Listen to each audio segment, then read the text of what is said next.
Hello friends, I am here again with another poem from class 8 NCERT English book, that is The Schoolboy by William Blake. As the title of this poem suggests, The Schoolboy. This shows that in this poem, the poet describes about a schoolboy. Here in this poem, the speaker of the poem is a schoolboy. And here it is described the perspective of a schoolboy, his feelings about going to school, and what he actually feels.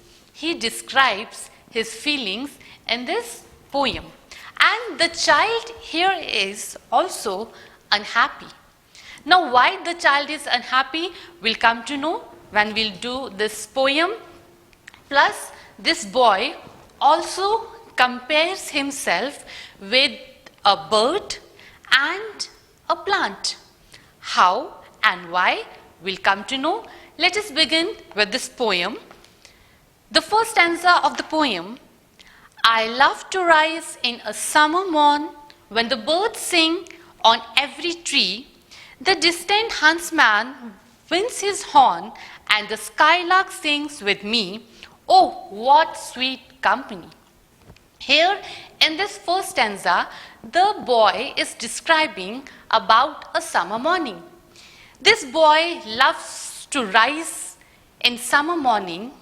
He likes the company of a skylark bird singing, and also he enjoys the huntsman blowing the horn.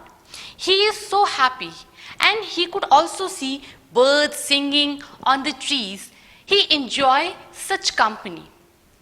Further he says, but to go to school in a summer morn, oh, it drives all joy away. Under a cruel eye outworn, the little ones spend the day in sighing and dismay. In the next stanza, this boy describes his disappointment. He is not happy because in this summer morning he has to go to school, and he is not happy with that thing. Why? Because all that happiness is taken away. Because he has to go to the school and he is not happy at all there, because he is under the control of a strict teacher. And all the little ones, all those kids, they have to spend their time with sadness. They are not happy in that environment, because this schoolboy, he loves the company of nature. He is not happy to just sit in the classroom and continuously he is studying the lecture given to him by the teacher. Next he says, then at times I drooping sit and spend many an anxious hour, nor in my book can I take delight, nor sit in learning's power, worn through with the dreary shower. Here again, he is describing his disappointment. He describes his life in the classroom.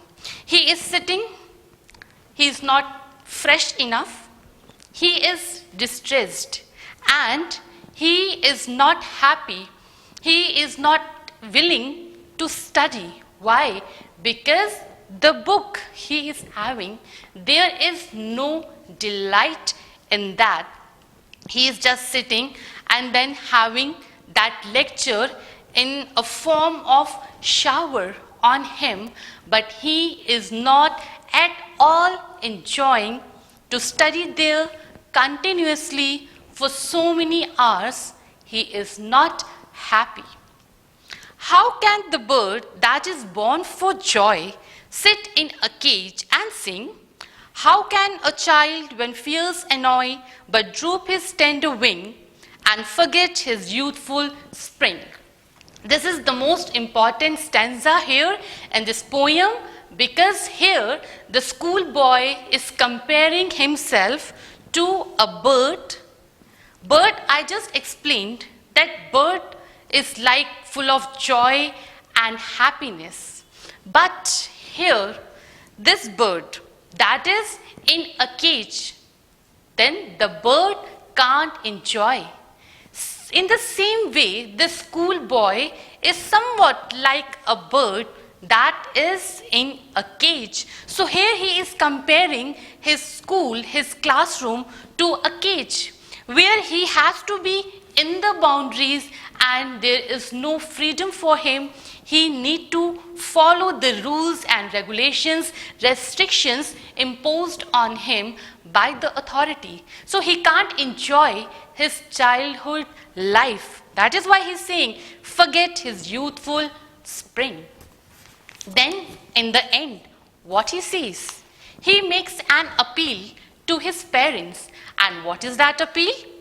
O father and mother, if birds are nipped and blossoms blown away, and if the tender plants are stripped of their joy in the springing day by sorrow and care's dismay, how shall the summer arise in joy, or the summer fruits appear?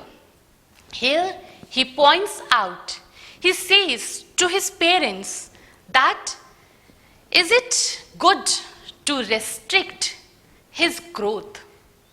If you talk about a bud, if a bud is not allowed to grow, if that bud is destroyed at an early stage, then there will be no development.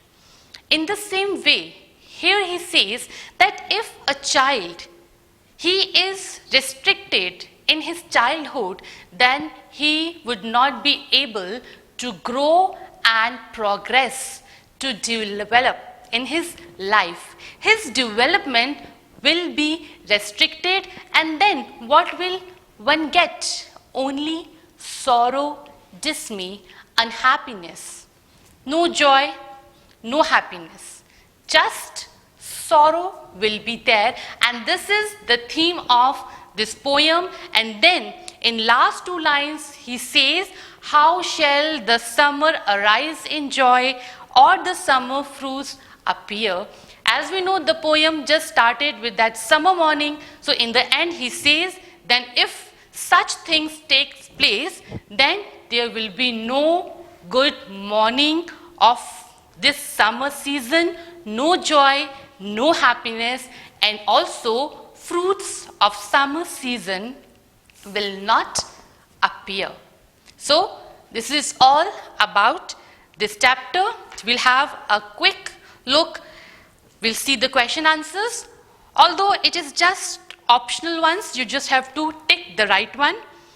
In the first question, it is given, find 3-4 words in stanza 1 that reflect the child's happiness and joy. So there are so many words like birds sing, love to rise in a summer morn, then we have skylark sings, and sweet company. Question number 2, in stanza 2, the mood changes. Which words reflect the changed mood? Again, there are few words which show how the mood of this boy changed. It is given, drives all joy away, then cruel eye outworn, and in sighing and dismay. So these are the words. Then question number 3, where we have to mark, a cruel eye outworn refers to, obviously a cruel eye outworn refers to the dull, uninspiring life at school with lots of work and no play. So the answer is third one. Last question, nor sit in learning's bower, worn through with the dreary shower. Which of the following is the close paraphrase of the lines above? Very simple to understand. It is, nor can I learn anything at school, though teachers go on lecturing and explaining. So the answer is second option, because as I described in the poem, that this poem highlights the perspective of a school boy, how he feels, what are his feelings when he has to go to the school on summer morning. So this is all for today. Thank Thank you so much. Have a good day.